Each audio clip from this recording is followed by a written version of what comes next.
यद् विद्या दर्पणायते, यद् विद्या दर्पणायते। पंच परमेष्टि भगवान की जय। 1008 श्री शांतिनाथ भगवान की जय। परम पूज्याचे श्री आदि सागर जी महाराज की जय। आचे श्री महावीर कीर्ति महाराज की जय। आचे श्री विमल सागर महाराज की जय। आचे श्री तपस्वी सम्राट सन्मति सागर महाराज की जय। आचे गुरुवर सुंदर सागर महाराज की जय। अहिंसामय विश्व धर्म की जय। जिनवाणी माता की जय।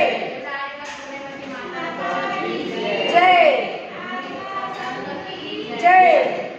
धर्म प्रेमी भव्यात्माओं, नवरात्रि पर्व का शुभ अवसर है कि जिस पर्व में सारा वातावरण प्रशस्त हो जाता है, प्रकृति भी बादलों की सफेद चादर ओढ़ करके जैसे शुक्ल पक्ष का स्वागत कर रही है।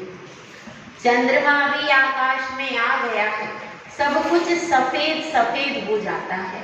और यह जो सफेद रंग है, श्वेत रंग है, यह धर्म का प्रतीक है, शांति का प्रतीक है। भारत देश में भी जो ध्वज है उसके बीच में सफेद रंग क्यों है? इसलिए है कि ऊपर है केसरिया रंग और नीचे है हरा रंग। दोनों के बीच में समामेलन करने वाला अगर कोई रंग है तो सफेद रंग है। इसी प्रकार से एक तरफ श्रावक है जो कि दान और पूजा को मुख्यता से लेकर के चलता है, इसीलिए आप लोग केसरिया या लाल रंग के वस्त्र पहनते हैं। श्रावक केसरिया रंग जो है वह पीत लेशा का प्रतीक है। पीत लेशा वाला व्यक्ति होता है तो उसके परिणाम कोमल होते हैं और सब जगह उसका सद्भाव होता है, करुणा के भाव बनते हैं। और पद्म लेशा वाला जो होता है, जो सिंदूरी रंग है, वह पूजा और दान में विशेष तौर से लगा रहता है, वह पद्म लेशा वाला है। तो यह दोनों लेशाएं जो हैं, यह द्रव्य लेशा तो आप लोग धारण करते ही हो, साथ में भाव लेशा भी धारण करो। भाव भी अपने उतने ही उन्नत बनाओ। तो एक तरफ केसरिया रंग है और एक तरफ कौन सा रंग है? सफेद। सफेद रंग दिख रहा है आप लोगों को? एक तरफ केसरिया रंग है और एक तरफ सफेद रंग है। केसरिया रंग से कौन कौन रंगा है? हर श्रावक केसरिया रंग से रंगा हुआ होना चाहिए। भले ही बाहर से वस्त्र केसरिया न हो, लेकिन अंतरंग से जो मन है वह भक्ति से, भावना से ओतप्रोत होना चाहिए। तब जाकर के कहीं उसके जीवन में शांति आती है। श्रावक जब केसरिया होता है, केसरिया रंग से रंगता है, तब उसके जीवन में शांति आती है। तो केसरिया रंग के साथ में कौन सा रंग रहता है? झंडे में सफेद ही रहता है ना। तो वह जो सफेद रंग रहता है वह प्रतीक है हमारे साधुओं का। साधुओं का बाना कैसा होता है? अन्य जितने भी धर्म हैं उनमें साधुओं का बाना तरह तरह का होता है। कहीं पर गेरुआ होता है, कहीं पर पीला होता है, कहीं पर सफेद होता है, कहीं पर कैसा अलग अलग होता है। लेकिन जिन धर्म में साधुओं का जो बाना है वह कैसा है? सफेद ही है ना भैया। आज जितने भी दिगंबर साधु विचरण कर रहे हैं, जितनी भी आरिका माता जी है, चुल्लक आदि है, सबका बाना कैसा है? सफेद। तो वह सफेद रंग जो है वह केसरिया के साथ में रहता है। इससे पता क्या चलता है भैया कि पंचम काल है। पंचम काल में साधुओं को श्रावक के साथ रहना है, अलग अलग नहीं जा सकते। समझ में आ रही है? अलग अलग नहीं अपने साथ में रहना है तो संयोजन करके रहना पड़ेगा, संयोजन करके रहना पड़ेगा। अगर केसरिया रंग भी सफेद रंग के साथ में नहीं रहता तो उसकी शोभा नहीं होती, होती है क्या? नहीं। और सफेद रंग भी अगर केसरिया के साथ में समामेलन नहीं कर पाता तो उसकी भी शोभा नहीं होती। क्यों? क्योंकि पंचम काल है। यदि श्रावक से पटरी नहीं बैठेगी तो क्या हो जाएगा? वहीं पर तुम्हें आहार मिलना है। अभी इतना सहन नहीं है कि लंबे उपवास करके जंगल में ही चले जाएं और मोक्ष हो जाए। तो दोनों तरफ से, अब दोनों तरफ से समामेलन के लिए देखिए धर्म चक्र होता है। ऐसा ही बीच में आपके क्या है? झंडे के चक्र। चक्र किसका प्रतीक है? 24 आरे का प्रतीक है। 24 तीर्थंकर हैं, वे उन 24 तीर्थंकरों की जो भक्ति है वह समामेलन करने वाली है। 24 तीर्थंकर जो हैं वे 24 तीर्थंकरों की भक्ति क्या करती है? दोनों के बीच में समामेलन कर देती है उनका चरित्र, और इससे दोनों आपस में जुड़ जाते।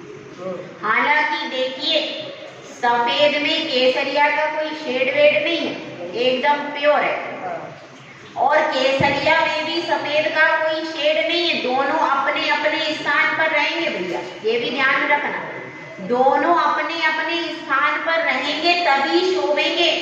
श्रावक को बताया है तुम अपनी दान पूजा करो, अपना कर्तव्य मत छोड़ो, तुम अपने कर्तव्य को करते रहो। जो तुम्हारा स्थान है मूल उसी में रहो।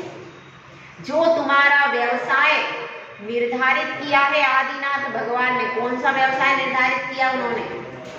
देशों का व्यवसाय निर्धारित किया। आपको व्यापार करना है, बिजनेस करना है, आप अपने जो आदिनाथ भगवान ने निर्धारित किया है आप अपने स्थान पर रहकर व्यवसाय करो।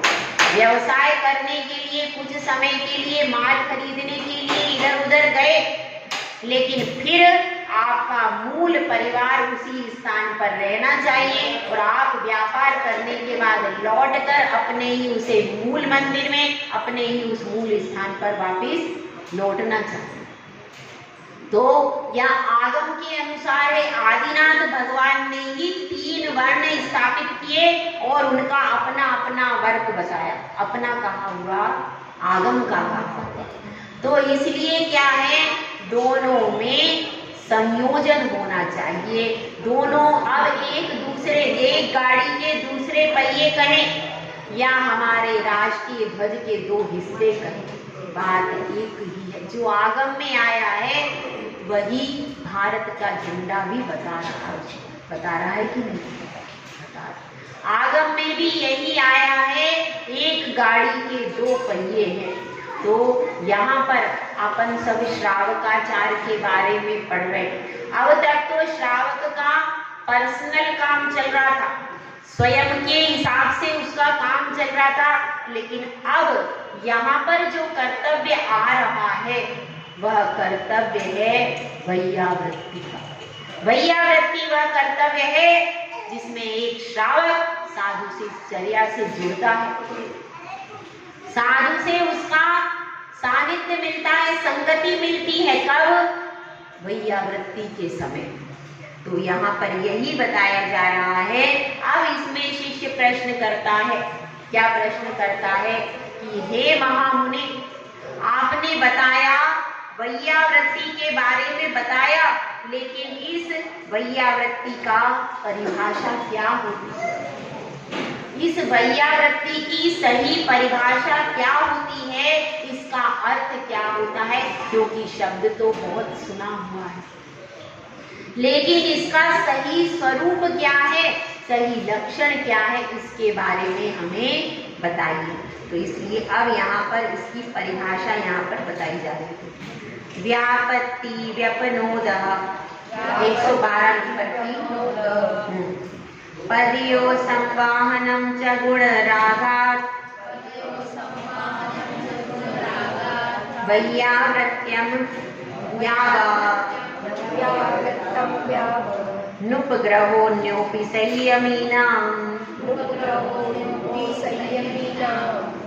संयमी जीवों की, किसकी होती है भैया वृत्ति भैया? संयमी जीवों की। संयमी जीवों की, जिन्होंने संयम को धारण कर लिया है, उन जीवों की भैया वृत्ति की जाती है। और क्या लिखा है? किस कारण से की जाती है? किसकी की जाती है? संयमी नाम यानी संयमी जीवों की। क्यों की जाती है? गुण रागात, उनमें जो गुण है उसके अनुराग के कारण की जाती है। कारण के बिना कोई भी कार्य नहीं होता। उनमें जो गुण है, गुण उनमें क्या होंगे? उनमें वो गुण है कि वो 28 मूल गुणों का पालन कर रहे हैं, तपस्या का पालन कर रहे हैं, शुद्ध का आराधना कर रहे हैं। ऐसे जो उनमें प्रशस्त गुण हैं, उन गुणों से सहज ही अनुराग होता है और वह श्रावक उनके चरणों में आकर के वैयावृत्ति करने लगता है। वैयावृत्ति सहज कार्य, प्रेशराइज करके नहीं होती है, प्रेशराइज करके नहीं होती है। यह हो सकता है कि आप किसी संघ में गए, वहां पर कोई वृद्ध साधु है और वृद्ध साधु के लिए आपको आर्यका माता जी, आचार्य श्री आदि निर्देश कर रहे हैं कि देखो वहां पर वृद्ध माता जी हैं, उनका स्वास्थ्य कुछ ठीक नहीं है, आप जाकर उनकी सेवा करो। निर्देशन हो सकता है, लेकिन निर्देशन मिलने के बाद भी आपके मन में यदि भाव होंगे तभी आप वैयावृत्ति करने जाओगे। तो इसमें उनके गुणों के प्रति क्या होता है? अनुराग होता है। उनके गुणों के प्रति विशेष अनुराग होता है और वही अनुराग प्रेरणा बनता है, कारण बनता है, जिसके कारण एक श्रावक चरणों की सेवा करने के लिए तैयार होता है। तो यहाँ पर बात हो रही है गुण रागा, और किसके? संयमी जीवों की भक्ति करता है और गुण के राग से। और क्या उसका लक्ष्य क्या होता है? व्यापत्ति व्यपनोदा। व्यपनोदा का मतलब क्या है? दुख को दूर करना। उनका जो शरीर जन्य कष्ट है, कष्ट कहाँ है? शरीर में। शरीर, आत्मा में तो कोई कष्ट होता ही नहीं। आत्मा तो शाश्वत सुख का धाम है, आत्मा का दुख नहीं है। लेकिन शरीर के निमित्त से जो उनके मन में क्या हो गई है? आकुलता हो रही है। आकुलता कहाँ उत्पन्न होती है? मन में उत्पन्न होती है। ध्यान रखना, आत्मा तो सहज आनंद स्वभावी